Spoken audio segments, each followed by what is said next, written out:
But we are going to make sure that people are already pretty hydrated before they even get into the event. Pre-hydration. Pre-hydration. We have switched from pre-gaming to pre-hydration. Breaking news. That's some breaking news for the podcast. That's right. That's right. And that's what makes you guys the best.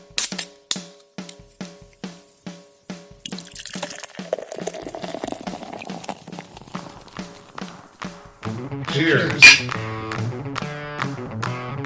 You stumbled on into the Tap Takeover Podcast.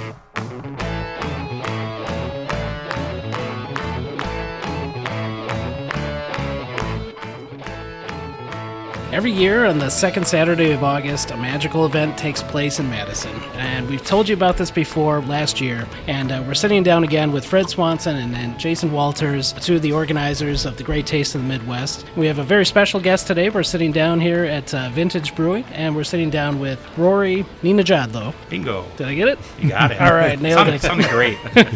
You say it better than my wife. So we're here to talk about the fest. We're here to talk about the ticket process.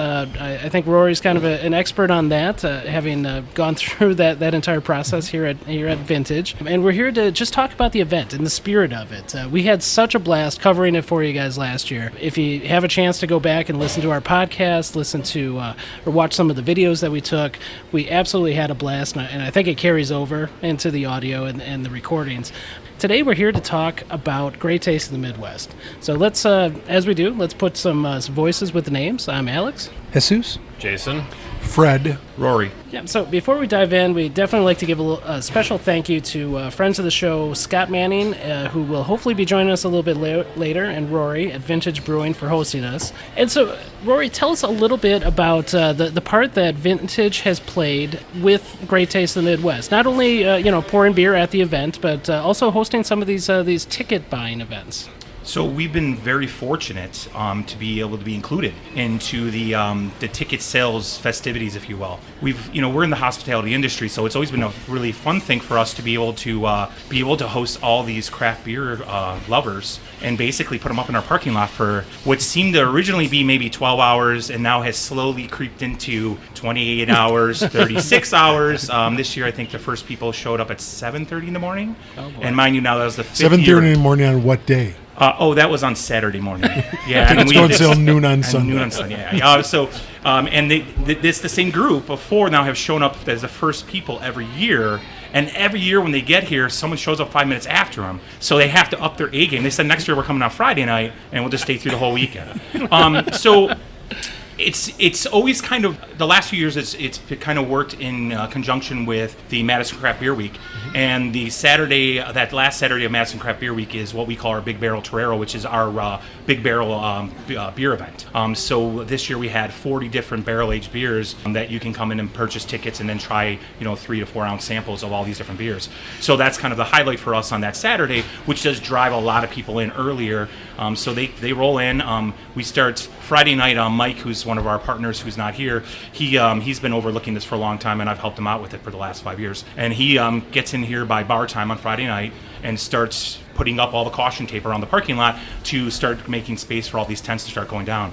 And this year by noon on Saturday, we already had, I would say, about 60, 65 people in line. And then by 8 o'clock at night, we were already about 4 rows over into the parking lot with people that have tents up. And the tents aren't small anymore. No, they're getting bigger. No, they're getting a 10 lot by 10 bigger. is small. And it's definitely turned into quite the party. Mike coined himself this year. We just recently got a new landlord here. Our parking lot's in pretty rough shape. They're doing some remodeling around, so they're about to redo the parking lot, but unfortunately it hasn't been done prior to the ticket sales. So there's a bunch of potholes that are left over, and we were able to at least get the landlord to come fill the potholes up with a wash stone, because who wants to put their tent on top of a big pothole that goes down 3 feet down in the ground, and then get hurt and whatever else. So Mike had coined himself this year, because he does the overnight shift. I'll come in through until about 11 or midnight. I'll go home, I'll sleep for 4 or 5 hours, come back, and then help with breakfast in the morning, and then he stays with straight through the night. So we close up at bar time, and everyone. The nice thing for us, we open at 11 a.m. every day up until that Sunday. That Sunday we open up at 7 a.m. for everyone. So people are literally only out of the building for 5 hours because we close at bar time, which is 2:30.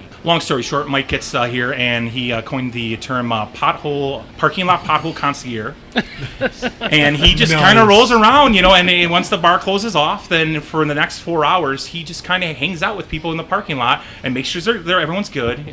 We bring in 2 porta potties on our own, and then this year actually it was 3 total. So we try to do these things and create amenities that make it comfortable. I'm 39 years old, and sleeping in a parking lot overnight for tickets is not that comfortable. And I can imagine everyone that go through all this and really create this great event all around it. So we do these things to really try to cater to the patrons coming in. Again, we're also brew pubs, so we're serving food. We're open all the time. We want this to be memorable for everyone that's coming through.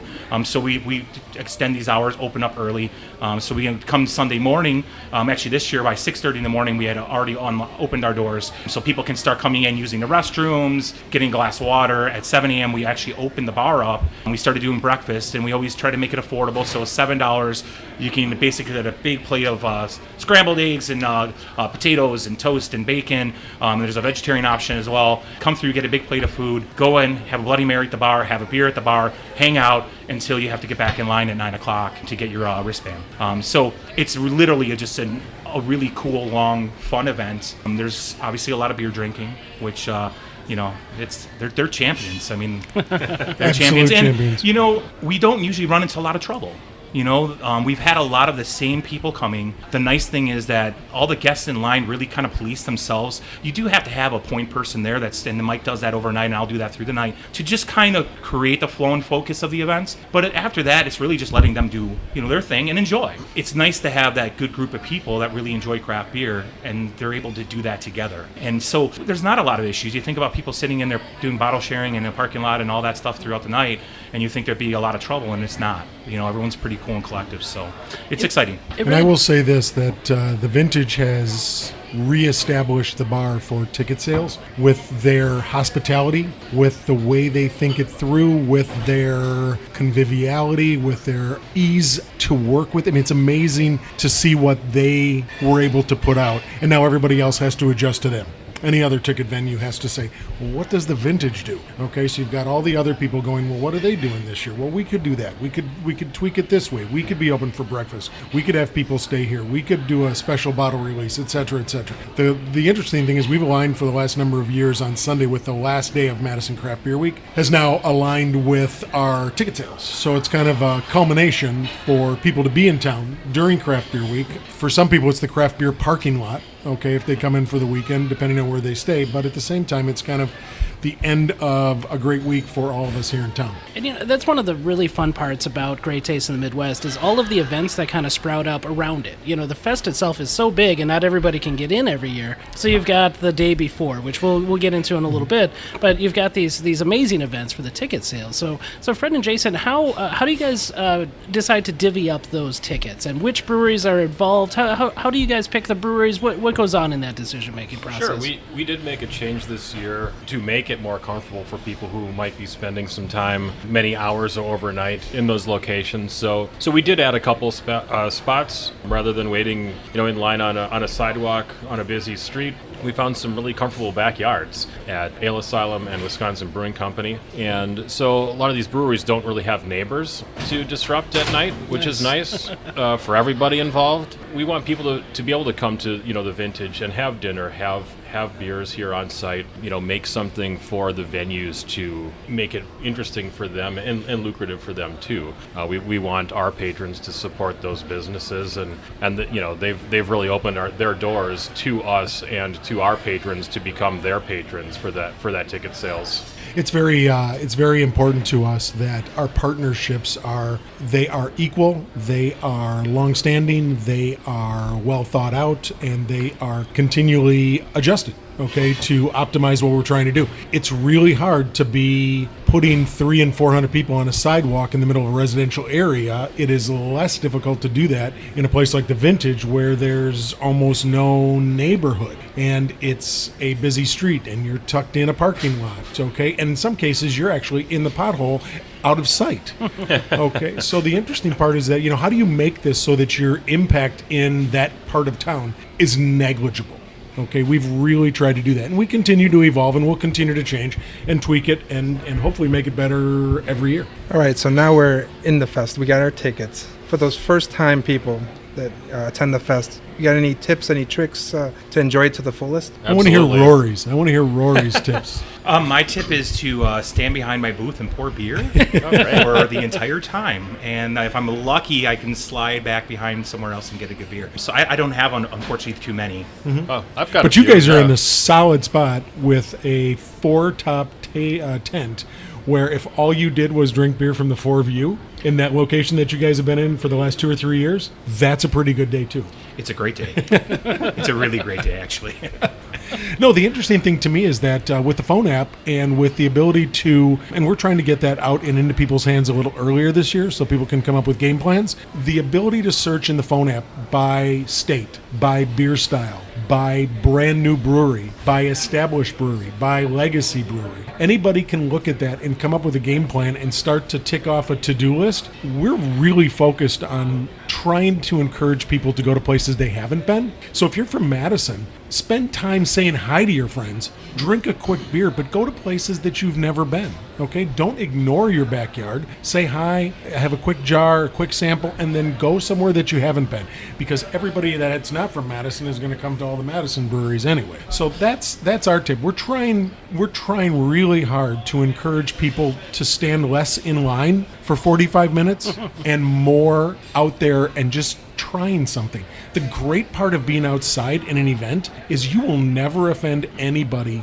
in saying, hey, this is a really good beer. I'm not going to finish all 2 ounces. I'm going to take a really good swallow. I'm going to talk to you about it, and then I'm going to move on and I'm going to pour it out. There's not one brewery that I know, there's not a distiller that I know, a winemaker that I know that is going to begrudge you pouring something out when you're talking to them, pouring something of somebody else's out. They know that it's a long game. There's over 12 to 1,300 beers. You know, if you had 2 ounces of even a tenth of that, we're trying to get people to realize, you know, the Wisconsin Nice really needs to be left at the door if we can figure that out. You're not going to offend anybody. Have a conversation, stop, talk, drink some water in between, but at the same time, you're not going to stress anybody out by pouring their beer out. But as far as survival tips go, for Survival tips. for rookies or either first-time Great Taste attendees or first-time beer festival attendees, Fred mentioned it. Stay hydrated. That's really important. We always have lots of drinking water, to keep yourself hydrated with that. Mm-hmm. Eat food. We have great local food at our event. Huge variety of items. So make sure you're eating. It's a marathon, not a sprint. So start off having fun, slow it down, have something to eat, make sure you're drinking water. It's a long day. It's a lot of fun. We're adding food this year. We're adding food vendors. We're adding local food vendors. We are encouraging people to stop, have a conversation, listen to all of the music that's around you. I mean, because there are, at any one point in any given hour, there are 10 to 20 different ensembles playing anywhere in the park. If all you did was spend 15 minutes having a conversation and listening to the people that were playing music around you, that makes this day more attainable and more sane. The beauty is that we want people to remember where they were on Sunday, and we want them to have had a really good experience.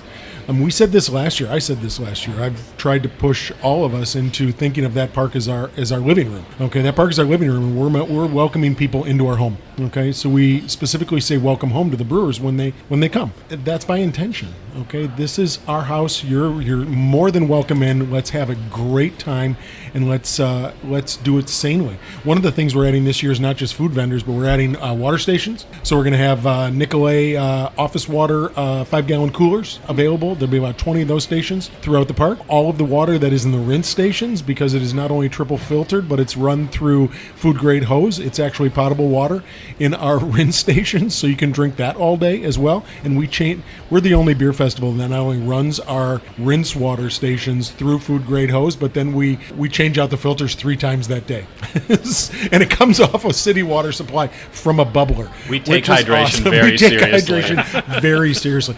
Bring a water bottle. If I saw less pretzel necklaces and more Nalgene's, I'd be the happiest guy in the world. Because, bring a bottle of water, have it in your left hand, vice versa if you're left-handed, but have your drinking glass in your right. Always have something in your other hand, whether it's food or another water bottle. Great tips. And the fact that you guys put so much thought into not only the food, but the water especially.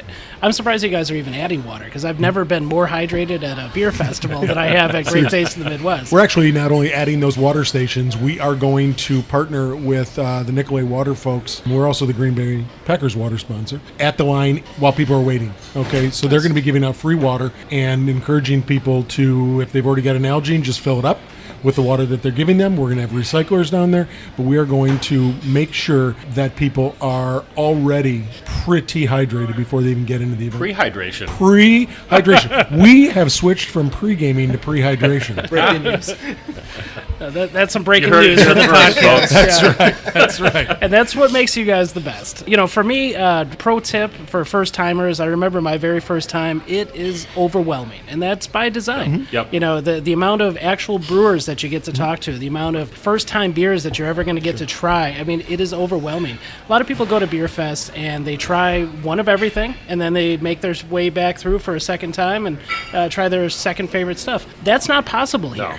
The time tappings and the amount, just the sheer amount of breweries that are present, it just makes it completely impossible. So for your first time, just enjoy yourself. That would be my tip. Get out there and have some conversations with some of these brewers. Like Fred is saying, it's the best part about the festival, talking about the beer that you're trying. Don't try and hit everything, because you're just going to drive yourself crazy. Yeah, you can't. But it's a good point that we do have so many brewers at our event that you can ask very detailed questions about what they're pouring in your glass as your mind is being blown by the guava sour double dry hopped wit beer. Sure. And you're wondering how did you do this? Well, the guy or gal behind that tap might have been the one making it, and they can actually tell you. So you can ask those beer geek questions.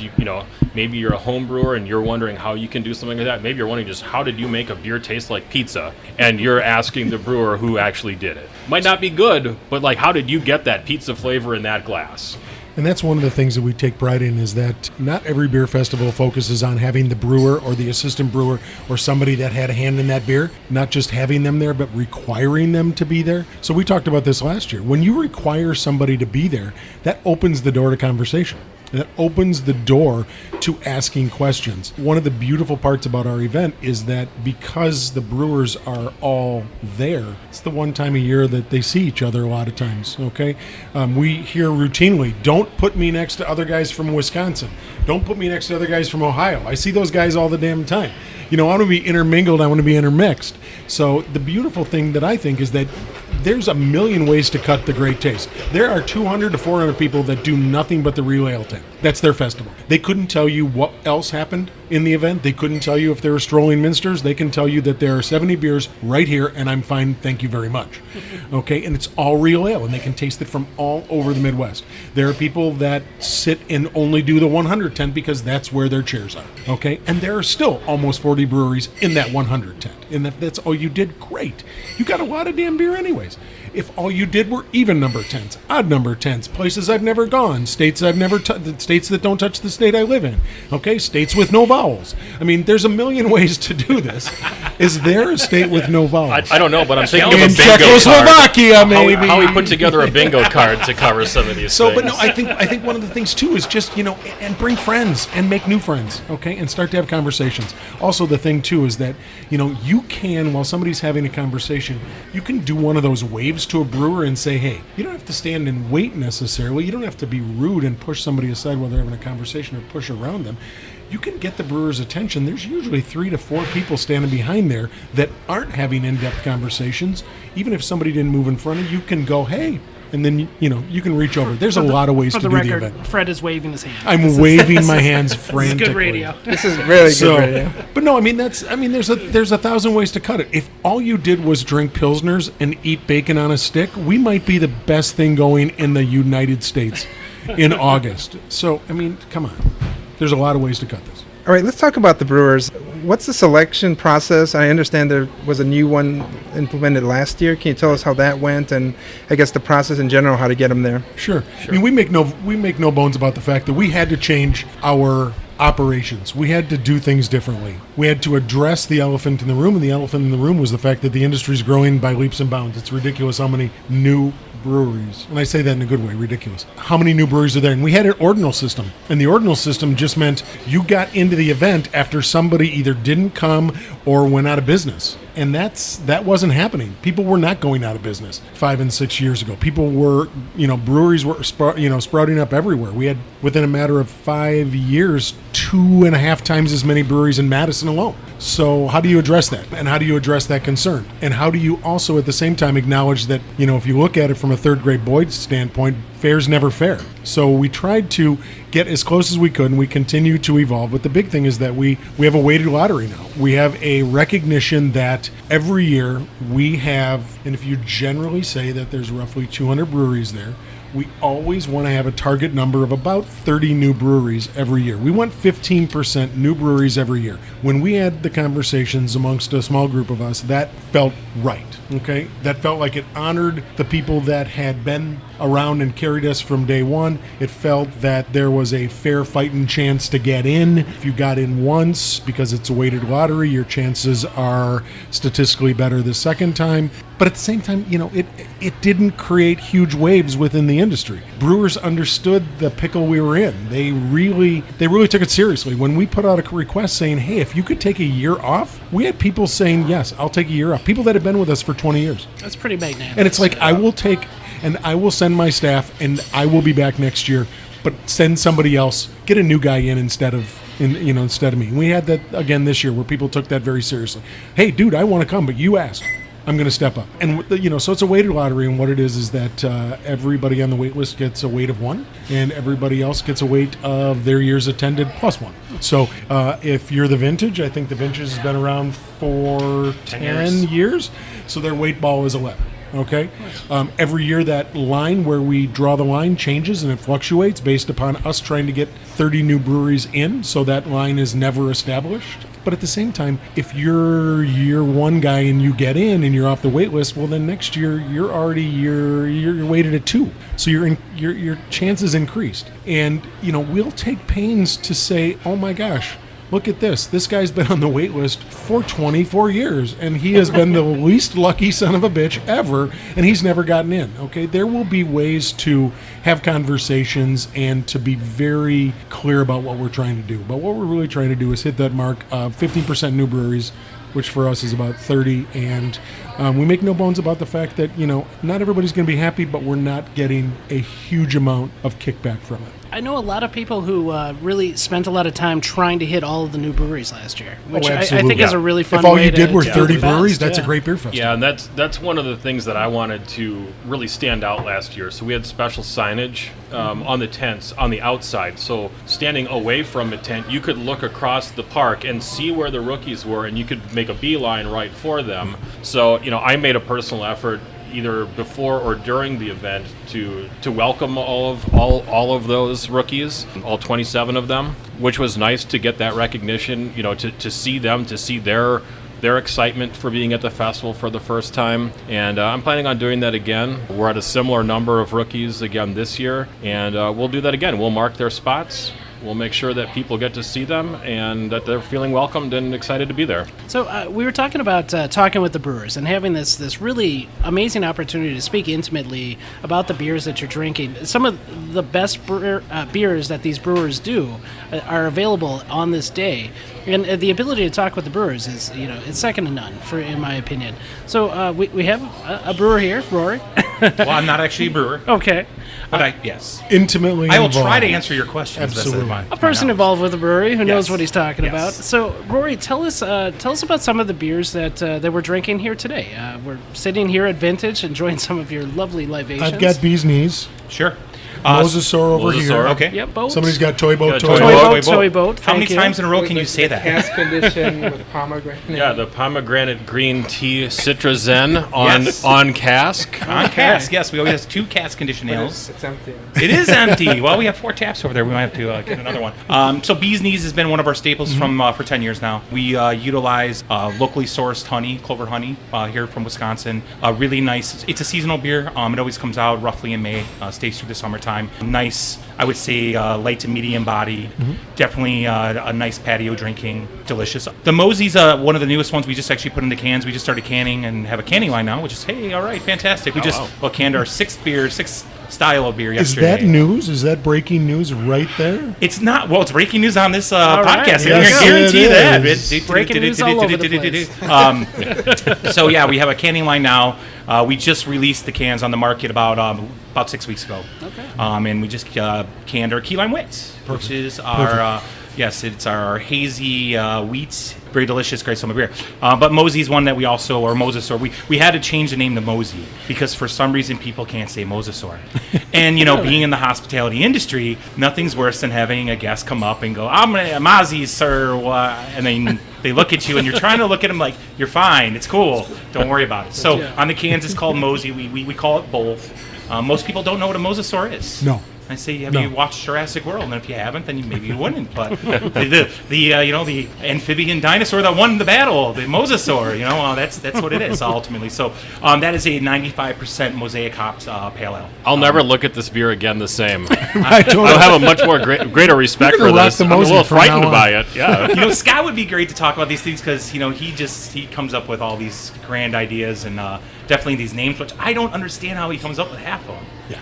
It's kind of goofy. You guys are known for odd, curious, inquisitive. Why did you? What's the story there? Names all the time. We don't have it. We're not drinking it currently. It is on tap. Ginger Ninja. Ginger Ninja. Ginger Ninja. Spelt-based, ginger-laced, amber double wit beer.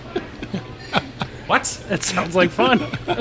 What were you smoking, Scott? But it's delicious. Yeah, the cask conditioned Citrus Zen's one of our pale ales.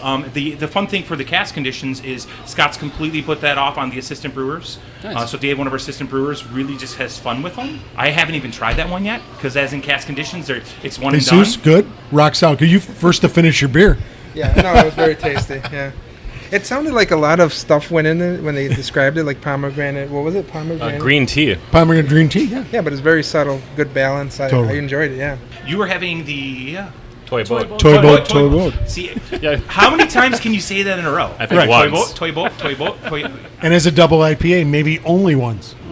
Yes. Right. Yes. Double IPA, we do a release party. We had a pirate theme release party last year for it. It was fun. We had a rowboat out front, and we did a dunk booth. You have potholes that would fit rowboats. Yes, we had we had a dunk booth that was in the pothole. And we're working with the Clean Lakes Alliance here in Madison, so everybody was kind of auctioned off, and Scott sat in there for like an hour, so you could have just whipped the baseball at the dunk booth and put Scott in some water. Awesome. And it was in March, so it wasn't that warm. Oh my! So we do fun stuff like that. But yeah, double IPA, that's another seasonal as well. I'm actually drinking the Common Thread. Oh, nice. Yeah. Talk about that. Yeah, Common Thread's awesome. It's a collaboration that's done with part of Madison Craft Beer Week. In the last few years, it has kind of turned into a statewide alliance where brewers from all over the states get together and brew one beer together that's released just for Madison Craft Beer Week, but now is distributed throughout the state. So we had the luxury of brewing it this year, which kind of only happened because Scott, which he's not here yet, you notice this, and who also showed up late for the planning meeting. Showed up late for planning, which meant it was in your house. He was nominated to brew it this year, so now... years past, we're here at our Whitney Way location. It's an 800 square foot brew house, tiny. A year and a half ago, we opened up our Sauk City place, speak of the devil, and we can do a lot more production up there and have more space to house. So, hey, Scott, we're talking about Common Thread. Common Thread. So Scott just walked in. I think his ears were burning. Well, I'll tell you what. While we pour Scott a beer, I think it's a perfect time to take a little break. We'll be back and more word on the Great Taste of the Midwest 2019.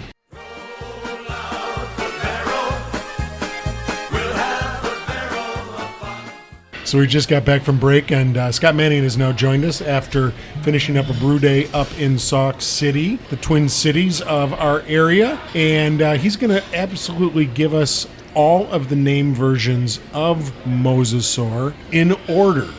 All right. So it's great. This is a little beer that I think is, super special. First of all, it's near and dear to my heart because my younger brother and his now wife wanted to have a theme beer for their wedding. And I'm like, well, there's no effing way. That's just not going to happen because I'm way too busy. And they begged. And she's a real hophead and he likes his hops too. So I'm like, okay, fine. We'll name this new IPA that I have in the works just for you. So its first ever name was Meow and Forever.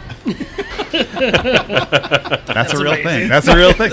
Which is an absolutely perfect wedding beer name. It really well. If you knew this couple, you would know it is perfect. They live in a small house, and I say small, I mean it, in San Diego. But hey, you gotta aspire in San Diego. So even a small house is a great thing. And I believe among them they have 5 or 6 cats, so it fits perfectly. Meow and Forever was the first name. That wasn't the one we were going to use long term. The reason for the beer, actually, I thought I had to come up with a winner because our friends over at Third Space in Milwaukee started the Wisconsin IPA Fest, which I think is great. To champion a style that historically Wisconsin has not been, known as a real hotbed of, but they do some great ones, and I think they sort of noticed that was missing and thought, here's a great way to highlight what some folks might think is not the strong suit for this state, and I think they're totally wrong. So those opinions, I think Third Space is totally right because it was a great event. But our IPAs to that point or at that time were.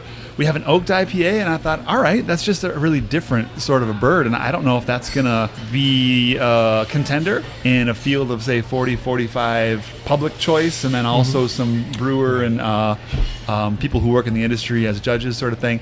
It's just not going to be like, yes, that's the best IPA because it's so darn mellow. I thought, well, why don't we just make something new? And mosaic hops are a thing I hadn't really played around with, so I thought, yeah, let's go deep on mosaics and make this thing happen. So while that was happening, our distributor got us in line with the CrossFit Games, which is now, I guess, an annual thing in Madison for the next couple of years at least. Yes. Super great. And hey, if your distributors are willing to sell your beer in any format, you just shake your head and you say, yes, let's do this. Yeah, so I changed the name from Mosasaur to AMRAP, which you guys familiar with AMRAP as a term? No. As many reps as possible. Roar! You just get after it and you throw tires around. Roar! So it was Meow and Forever, and then it was AMRAP, and then it finally got to settle into its own real name on the third try. So there you go. But now its short name is Mosey. Right. So you might have already touched on this, but we do a lot of beer fests, and beer fests are a great way to tell you if a name is a winner, if a beer is a winner, if you're going down the right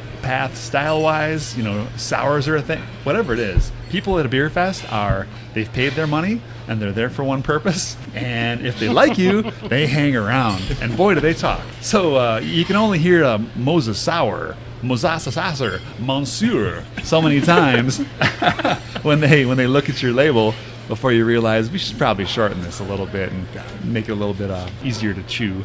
Just imagine the poor guys down about an hour away from us who have to deal with Petotsky and Potosi, and we've got 8 different ways to say Potosi Brewing Company. That's right. But their brewery isn't even figured out for most people in Wisconsin because it's a town of 600 that we've forgotten about for most of us, but historically it's one of our hotbeds. I do love a clunky beer name, though. I come from a kind of a German language learning tradition, and I also just love the Germanic style. So I have a beer called Schwarzfahren, and that one people struggle with, and I think part of it's fun. Your bartender's going to stand back there and laugh at you. Sure. Toy boat, come on. Right. That's a beer you can't order in multiples. All right, so that I did not think we would get so much info for a beer name. Oh, that was talking amazing. to the wrong guy. If you want. Short. So I want to get back to the Great Taste, and before the break, we were talking about you guys have been there 10 years now, right? So just go to town, tell us some great stories you have, and then tell us about your tent. I guess your space is very unique, right? We'll talk about all and make sure you get to all the goofy themes that you've done. You guys were the first people to bring a damn tractor into the event. Yes, Trent's one of our partners, and one of his mantras is, you know what, we're not sure if this is legal. Well, let's just ask them once we get there. They're really going to stop a guy in coveralls on a tractor? Are they going to stop me? So, that was a fun one. We did kind of we have some farmers in our family still, so that was kind of a last-minute easy thing to pull off. We need hay bales and lots of them. But how many pictures of people on a tractor? Oh my There's God. Tons. Hundreds of tractor Everyone. photos. So how many themes have there been? How many years was there? Yeah, we do a 10. theme every year. Every year. So tell us some of those themes. Tell us some cool stories from those. Rory, before we started, you were telling us about a milk a milkmaid event. No, it was milkmen and housewives. So 2 years ago, well, we have a milk truck, 1966. So a 1966 milk truck. Trent again. Trent's Trent's our partner. He's a handyman. He can do anything and fix anything. He has a culinary degree. Was an automotive technician at one point. Was a foreman for a construction company, supervisor, yada yada. Long story short, he came across this milk truck for like $400 on Craigslist 10 years ago. Had to go get it, tow it in, put it in storage. Well, we decided 2 years ago that we would finally make this our theme. So got it up and running, or call it up and running. It was running. It got there. It definitely got there. It just wasn't up. It wasn't up. Well, what do you do with a milk truck from 1966? You put 16 taps off the side of it. Sure.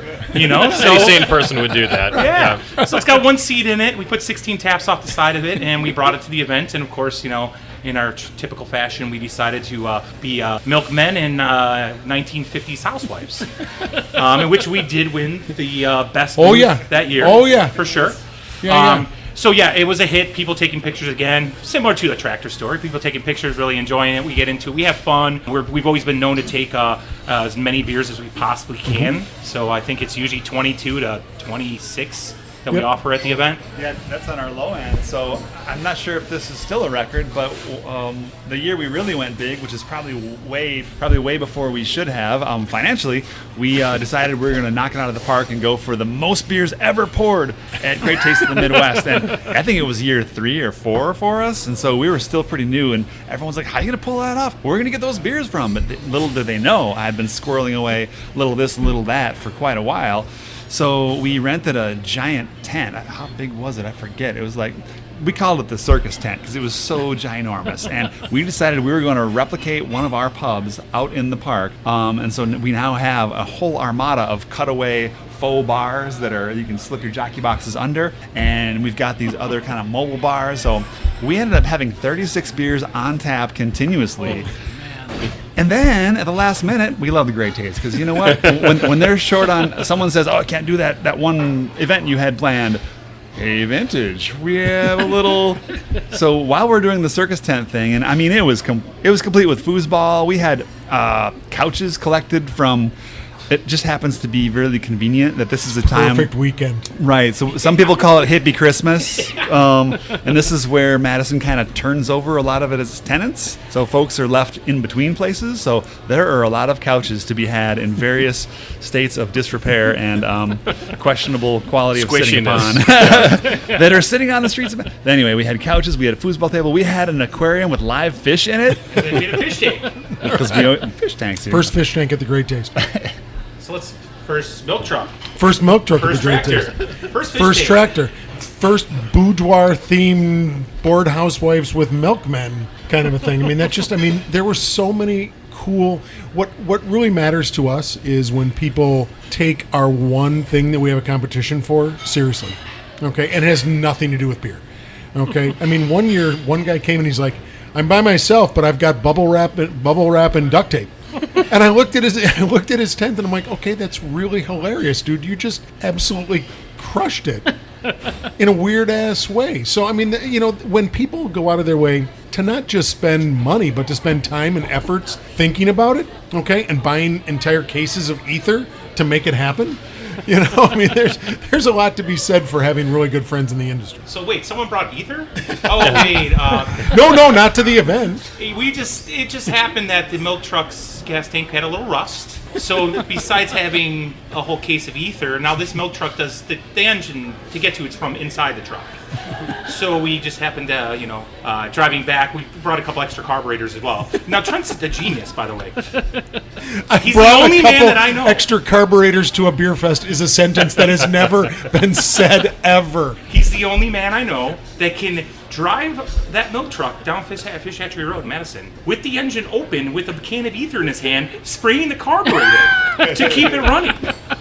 Now, I was on a milk crate next to him. Okay, don't tell the fleas, but and that was, I felt like I was, we had hydraulics going, but You were We got back. witnessing We got greatness. And that's how seriously people take that competition. We talked with Anello last year, who won Central Waters, and he was talking about how they built an entire bowling alley one year, and this was finally the first year they'd won. They've been coming, 5 to 10 years, Sure. and he was ecstatic. He was ecstatic about winning it. I So- like the other ones that have won too. I'm thinking about, you reminded me of the one Titletown won for. They replicated the frozen tundra, replete with ice sculptures. With in the ice middle of- sculptures from yeah, an it was actual great. They ice had a sculptor. miniature Packers, football pitch there. Yep. You could play on for a little bit before we got all trampled upon. It was great. So It was hilarious. so when you guys take home that trophy, like how good does that feel? And all their trophies Oh, are it behind feels the great. bar. Yeah, they're behind the bar. That was they're our- actually now, as of today, up on top of the fireplace mantle. Oh, even better. I like the home-iness of that. See Place what I of did there?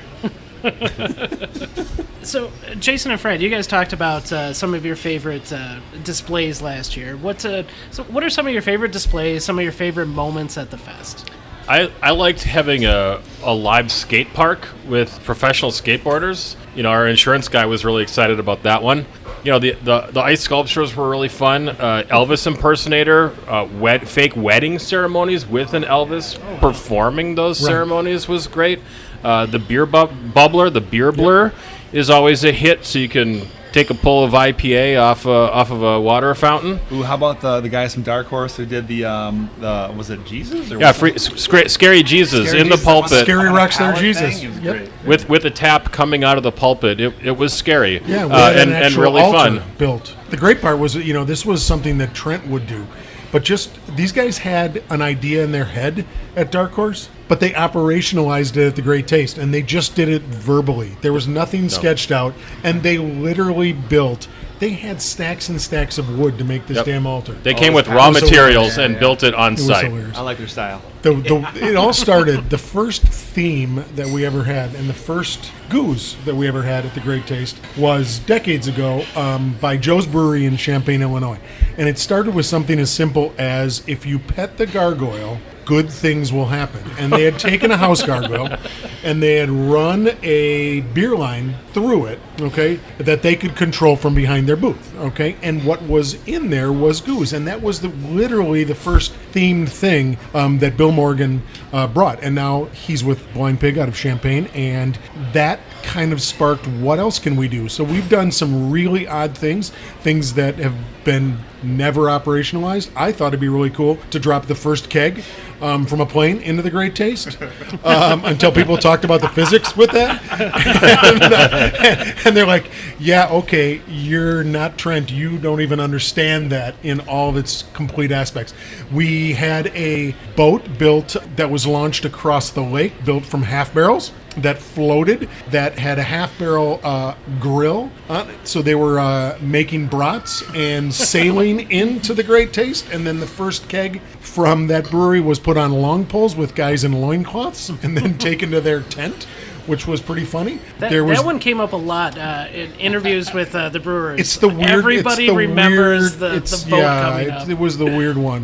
This is my time to mention that water entries into the Great Taste are not advised. happening anymore. Please. We were Yeah. considering that. Yeah. Unless they're amazing, right? The craziest one, I don't even know if we talked about this last year, and the one that people still talk about and they roll their eyes, is we had a J.K. Watson, R.W. Watson, who was a former brew pub out of Conomowoc. They sponsored a stock car, and their stock car racer, he raced on Saturday nights. So they asked if they could bring the stock car in and have it around because it was logoed with all their stuff, all their logos, and the driver would be there. He'd be able to talk and sign autographs, which all went great until about 3 o'clock when he had to leave. And me, the non-stock car guy, placed him on a hill, and he's in slicks. And he fires that bad boy up, and it's nothing but smoke, and it took like 8 of us to push him out. And we ruined the event for a lot of people that were just there and didn't smell anything in their beer after that for the next 3 hours.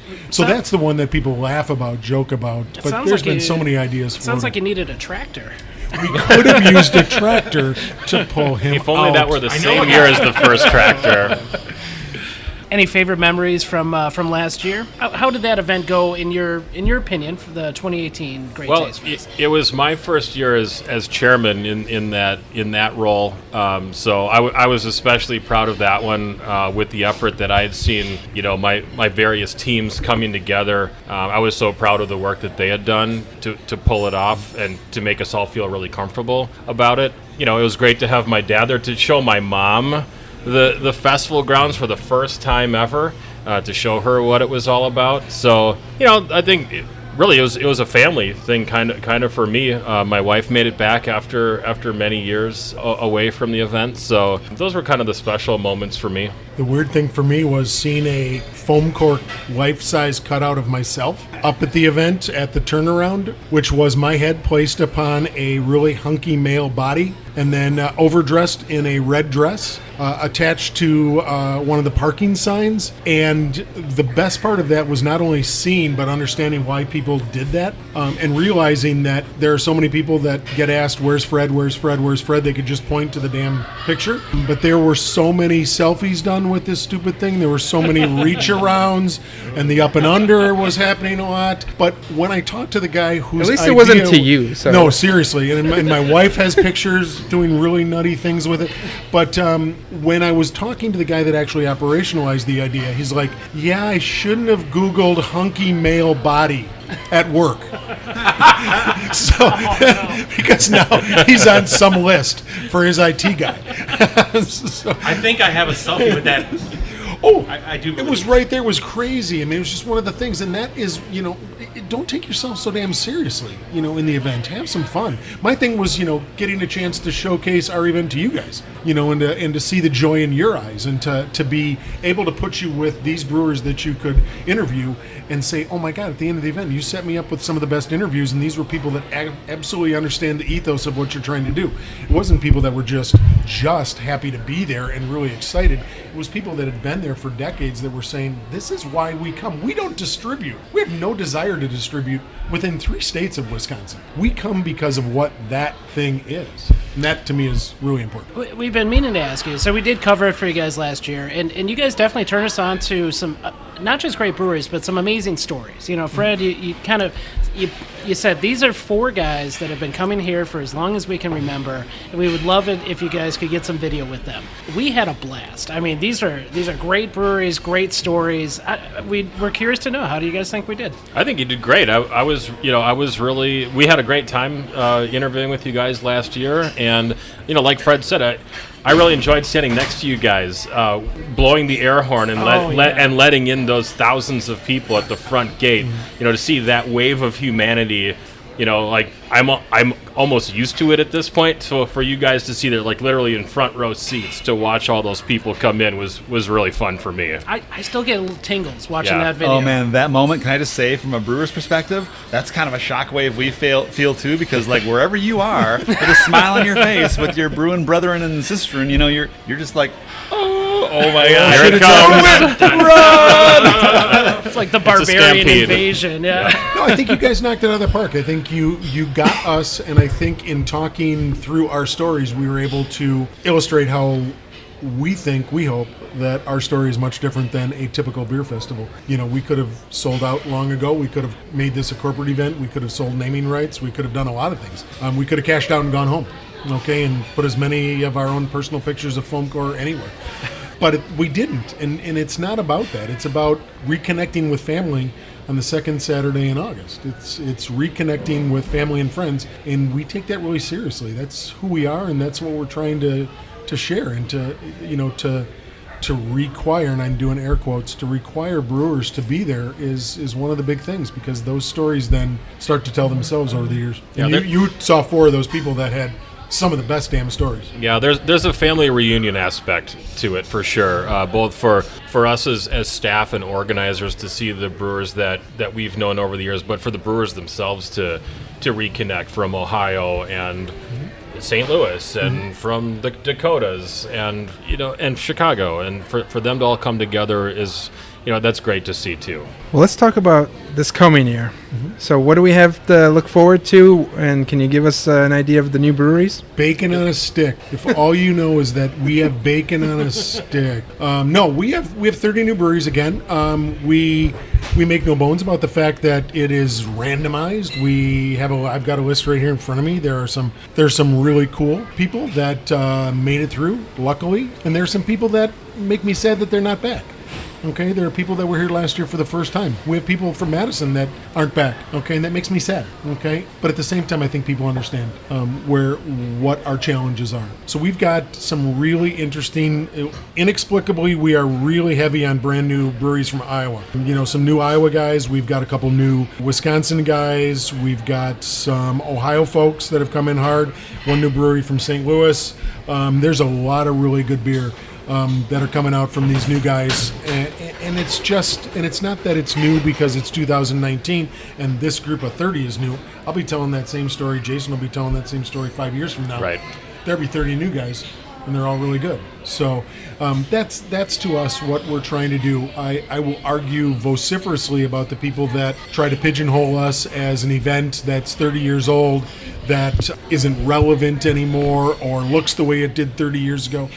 We've made changes to seriously address that. Okay, and with that comes all the innovation within the people that are always coming to our event and all of the new stuff that's coming. I love the fact that I can say there was a year that Nienajadlo came and they didn't bring a beer that they made for retail. Everything was R&D out of Milwaukee, and it was 12 to 16 beers. And people are like, "Are you kidding me? I didn't get them to do that." They had a whole line of Berliner Weisses. Yes. They had several Berliner Weiss from Nienajadlo's family. That was shocking to me. I loved it. And that whole notion of, how do we continue to stay nimble? How do we continue to be able to turn on a dime? And how do we stay, it's not relevant, but how do we stay in front of people?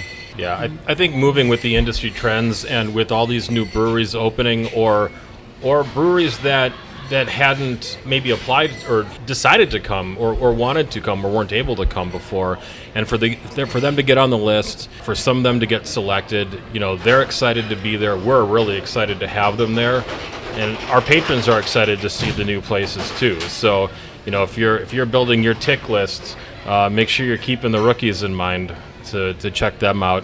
I'm also excited about some of the new food options. We're kind of finalizing those, so I can't say exactly what those are going to be right now, but there will be some additional food options, some fun summer treats, and just adding to the local flavors that we can offer at our event. As far as vintage, any sneak peek into what you guys are doing this year?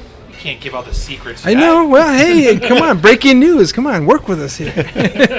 Oh no, you're bringing 40 beers, right? We have a company rule that we don't talk about it until we decide to finally get our butts, working on it, and then that's usually a week in advance. So right, it's the beginning of August. It's gonna be really cool. It's gonna be really cool. But you'll have multiple beers. We'll have multiple beers. We'll definitely bring more than 20. I can't say what our total tap allotment's going to be. We don't have a theme line up there either. Probably the same as last year. We have a different location which has its own kind of line of beers, so we'll probably split it with Tangent beers and Vintage beers, which is kind of fun. At Tangent we get to take more chances than we normally would. That's not true. We take chances all the time. You take a ton of chances. Different chances. Ninja's not a chance? Different chances. Yeah.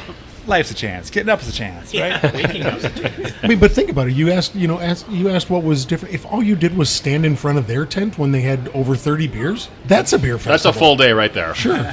Yeah, I mean, not like we're encouraging that because you'd like them to leave after 2 hours. My rule is I can't leave my tent, my home tent. So if you're in the 400s, you may not stray to the 500s or wait before the thing starts. You go to the real ale tent, of course. Yep. But then you have to get back, and all you do is a lap around, because if you stray out beyond your own tent, you're lost, and then you missed your shift, and then your cohorts are mad at you. And I'm calling him on his cell phone. He's not answering. Because I lost it in the lake. It's okay. He was trying to go after that boat. That's right. Does that record of, 36 beers, does Yeah. that still stand to this day? 36 is really close. The Great Dane and the Vintage seem to have this, for lack of a better term, pissing match. About whose arms race. That makes it a lot more serious. Coming down to Hilldale. That's it. It's like Khrushchev and And Kennedy. these guys are friends, and what I love about it is that, and it's not like, okay, we brought 36 beers, okay, and 6 of them were afterthoughts. It's like we brought 36 really freaking good beers. We brought 36 beers that we can stand behind each and every one of those. And the Great Dane and guys like that do the exact same thing. One of the things that I take pride in, because the new guys always ask me the same question, so there's always 30 guys that say, what should we bring? What should we do? What? It's a really knowledgeable crowd in Madison, right? And I say, no. All you need to do is, first and foremost, the first cut is, what are you drinking? What is your most passionate project right now? What are you excited to talk about? Then there's a second cut. And people are like, dude, I'm making this English mild that's really good. Should I bring that? It's not big, though. And I'm like, yes, bring an English mild, because if you're excited to talk about it, people will be excited to try it with you and to have a quick conversation about that. So this notion that everything has to be big, everything has to be barrel-aged, everything has to be over 8%, that is not at all the case. Because the new guys kind of get informed really quickly. Bring stuff that you'll talk about, that you're passionate about, and then it's, oh my God, this was like a great 7 or 8 minutes with you in front of your booth trying beers that maybe I wouldn't have had a Pilsner today. But I did, because this is the friggin' best Pilsner I had, because you're super excited about it, and it's really good.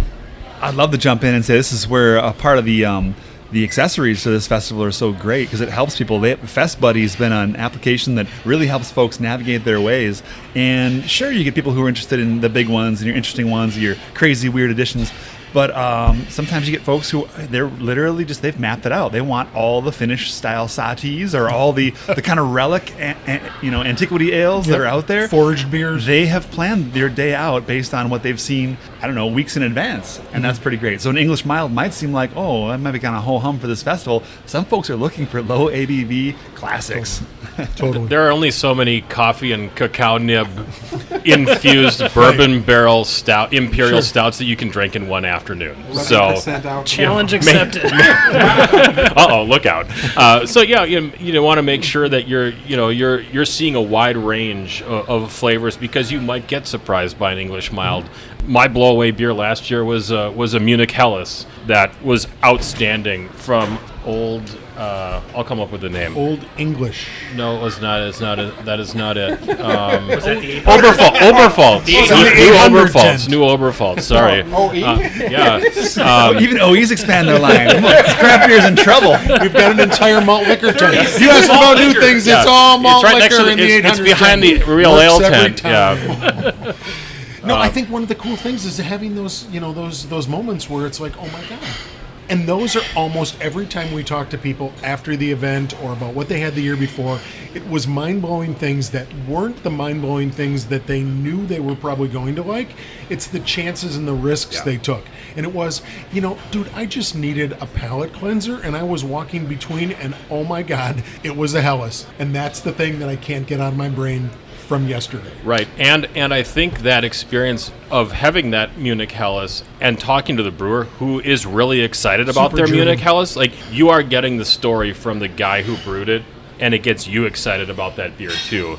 And we keep talking about that brewer interaction, the questions that we can ask, adding to the experience. And it really does. When you're traveling and you're at a new brew pub or brewery, you're excited to be there because it's new. And then you start talking to someone who knows the beer, and you get more excited.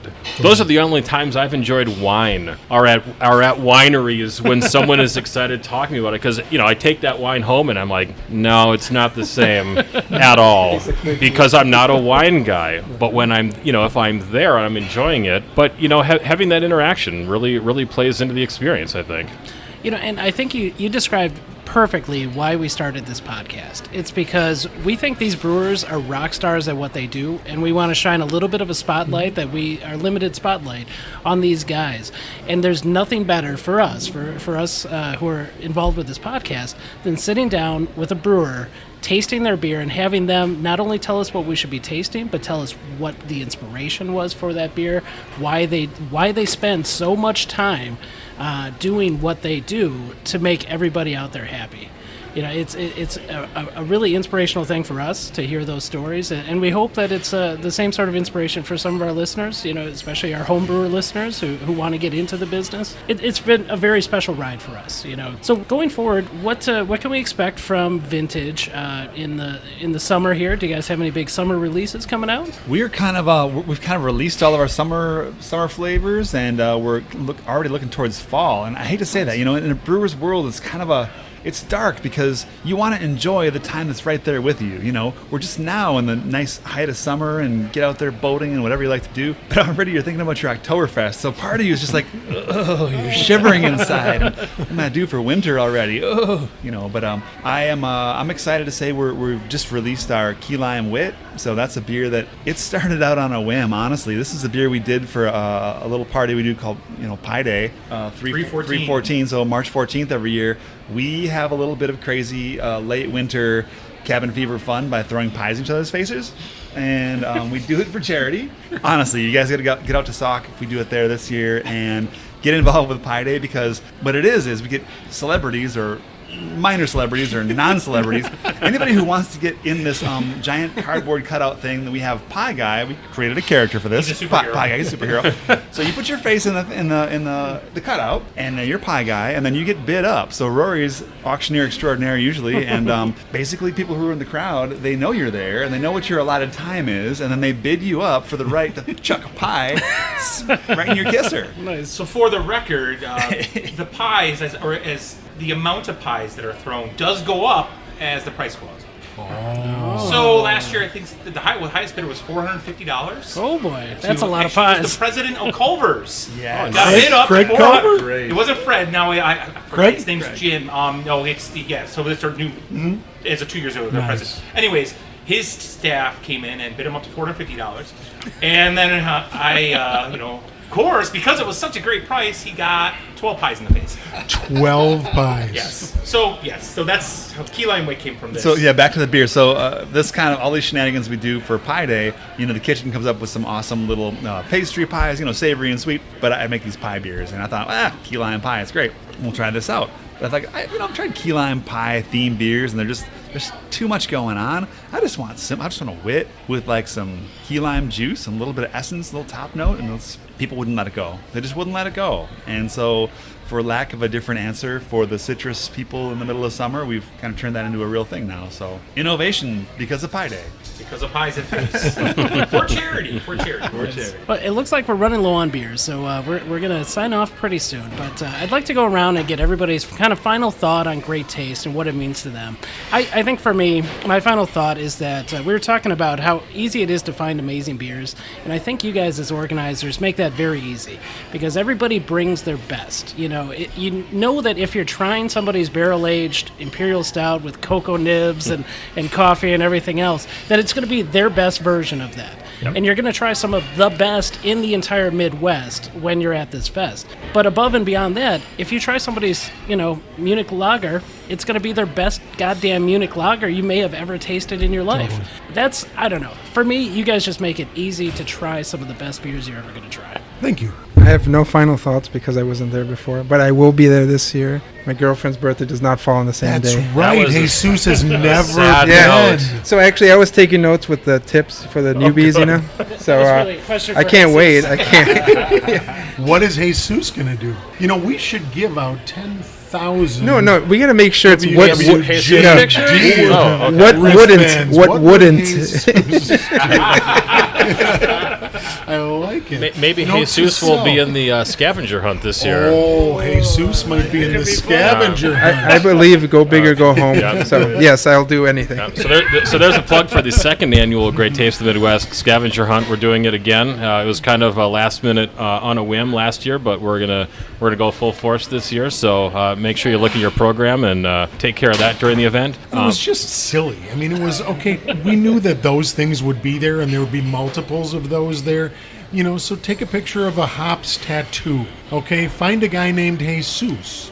Okay, I mean, there's we knew that there'd be things like that, and people got into it, and it was one more way to continue to talk, maybe stop drinking for a little bit, get focused on something else, and we're always looking for goofy, silly, weird things to get people talking and meeting folks that they don't already know. Yep. There was So- only one Fred and address last year. There was only only one Fred. Fred and address in the scavenger hunt. So back to my thoughts for this year. I'm excited to have around 30 new breweries attending their first Great Taste of the Midwest. I'm excited to meet them. I'm excited for my friends to meet them. I'm excited for people I don't know to meet them. I'm excited to meet new people and see some brewer friends that I get to see on the second Saturday in August, and enjoy another beautiful day in the crown jewel of the Madison Park system. I'm excited because it's the 1 year that I get to take a bartending shift with my daughter. Both of us have bartended. She's bartended since she's been 18. I bartended for over 30 years. And she and I pull a shift. She used to work at the Great Dane. So we pull about a 30-minute shift there, and we get to fart around with each other, which is really fun for the two of us. Last year, I got to introduce my mother and aunts to the event, which was really cool. But for me, it's always reconnecting with extended family, with people that always in my mind, I'm like, God, I could just leave this weekend. I could go to Columbus. I could leave this weekend. I could go to Minneapolis.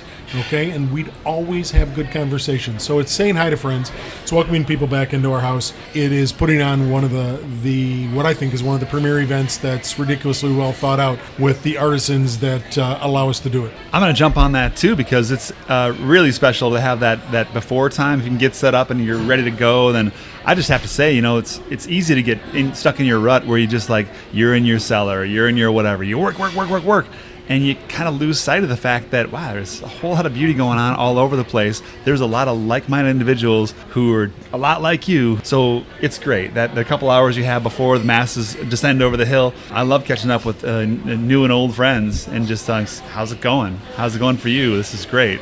We wouldn't miss it. I'm excited to meet people.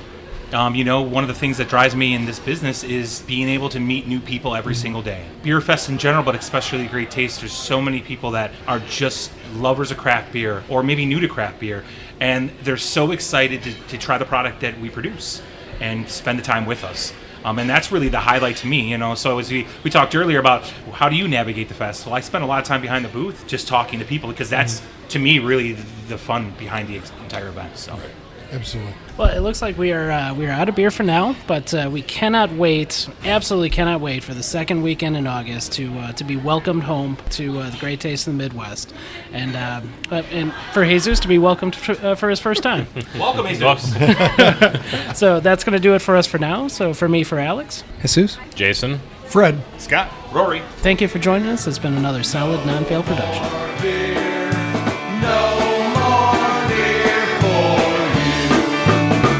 He said there's no